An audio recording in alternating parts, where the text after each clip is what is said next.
The name is Bond? Welcome to WatchMojo, and today we're counting down our picks for the top 10 actors who almost played James Bond. And Baelor the Blessed, bear witness to what I say. Before we begin, we publish new content every day, so be sure to subscribe to our channel and ring the bell to get notified about our latest videos. For this list, we're looking at actors who were approached by, considered by, or even auditioned for James Bond producers, but were ultimately passed up in favor of the famous faces who made the role so iconic.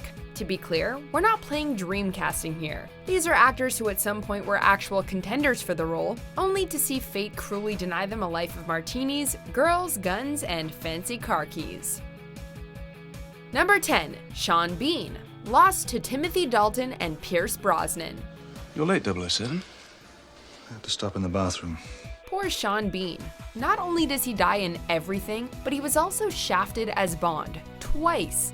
Bean auditioned for Bond prior to The Living Daylights, but was lost in the shuffle between Timothy Dalton, who ultimately won the role, and Pierce Brosnan, who won and then lost the role due to scheduling conflicts. A few years later, Bean would be viewed as the top choice to replace Dalton, only to have MGM, the Bond franchise's then US distributor, overrule in favor of Brosnan. Bean did at least get to play the film's baddie, however, and true to form, he dies twice. Number 9. Dick Van Dyke. Lost to George Lazenby. What did I tell you? There's the whole world at your feet. By 1967, Sean Connery had had enough of Bond's jet-set lifestyle and hung up his toupee and Aston Martin keys for good, or so he thought. The producers looked high and low for a suitable, often in the broadest definition of the word, replacement, and in the end hitched their wagon to the Australian model-turned-actor George Lazenby. While most of Lazenby's competition lost out due to his superior on-screen fighting skills, the reason for Dick Van Dyke's double oh hell no status was due to the Aussie's ability to morph his down-under accent into something far closer to an English accent than Van Dyke could with his gorblimey chimney sweep. But what she's probably got in mind is a jolly holiday somewhere or other. Number 8. Mel Gibson. Lost to Timothy Dalton. He's got a gun! When Roger Moore finally decided to turn in his PP7, producers zoned in on Timothy Dalton and Pierce Brosnan. However, signing either man proved to be a complicated matter, which likely only made Mel Gibson, a then rising superstar with the Mad Max trilogy to his name, look all the better. But Gibson had two things going against him: his American passport and his price. Although once at least casually endorsed by Sean Connery himself, Albert R. Broccoli rejected Gibson on the grounds that he was not British, although reports he wanted $10 million for 2 films probably didn't help his chances. They should make a 35-year-old young, kind of good actor different, like this, what's his name, Mel Gibson, that sort of actor. Number 7. Cary Grant. Declined, role given to Sean Connery. Well, that's a ridiculous thing to say. Age has always been a factor when casting Bond. In the 60s, Timothy Dalton turned down the role feeling he was too young for the part, while Roger Moore officially aged out of the role at 58. However, before Moore, before a 29-year-old George Lazenby, and even before Sean Connery, Bond was offered to a then 58-year-old Cary Grant. While it may have been awkward for Grant, an Englishman turned American who typically buried his native accent, to have portrayed the British super spy, his willingness to only do a single film left producers to look elsewhere. Something wrong with your eye? Yes, they're sensitive to questions. Will you call them? Number 6. Henry Cavill. Lost to Daniel Craig. I'm here to help. But it has to be on my own terms. Although the Bond team considered younger actors in the past, George Lazenby for example, apparently life experience is a requirement for 00 status. Casino Royale co-writer Neil Purvis has stated that the possibility of Bond being played by Henry Cavill rather than Daniel Craig came right down to the wire, and Cavill was said to be the ideal candidate in director Martin Campbell's eyes. However, the brass at Eon Productions felt differently, and rejected the then 22-year-old on the grounds that he was far too young for the iconic role, even in a rebooted timeline. Somehow, it just doesn't seem like the right thing to do. Number 5. Richard Burton. Declined in favor of Sean Connery and George Lazenby. You can sit around with a gin running out of your mouth, you can humiliate me, you can tear me to pieces all night. That's perfectly okay. That's all right. You can stand it. I cannot stand it. The Bond producers not only wanted Richard Burton, but they also wanted him bad.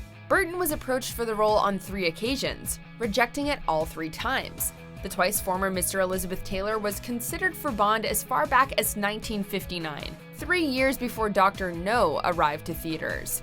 At the time Burton passed, he felt the concept and character were unproven and re-offered this opinion in 1961.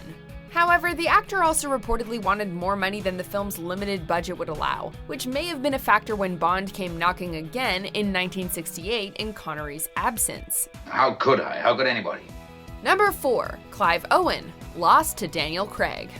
I'll deal, but I won't play.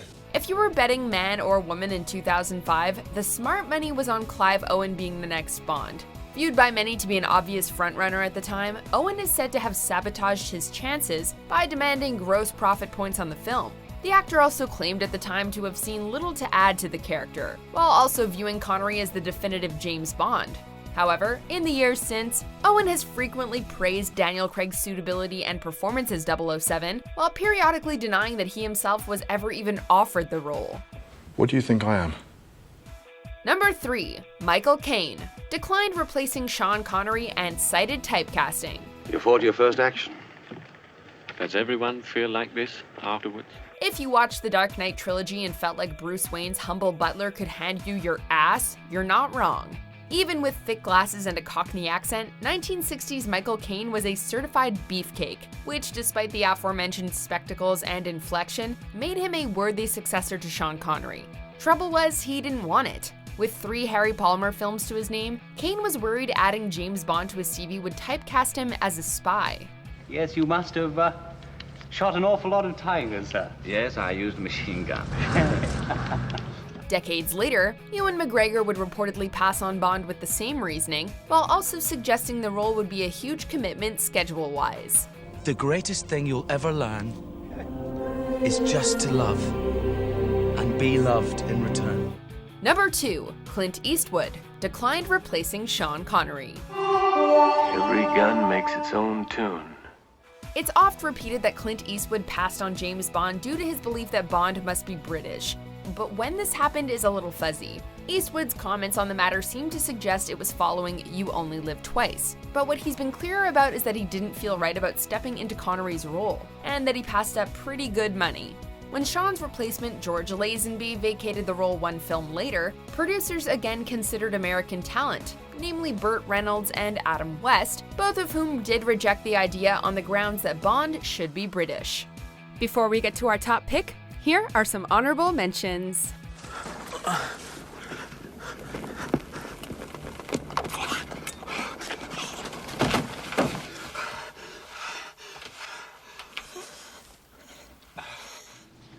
Clever. The proverbial tree in the woods. If a man washes a dish and no one sees it, did it happen? Right. Torpedo impact. 12 seconds. 10, 9. Not going anywhere. You're the one that wanted a house. This is it, so just shut up. Give it to the boys at the lab. Karlenko told me that the 3rd man in Vortex is in MI7.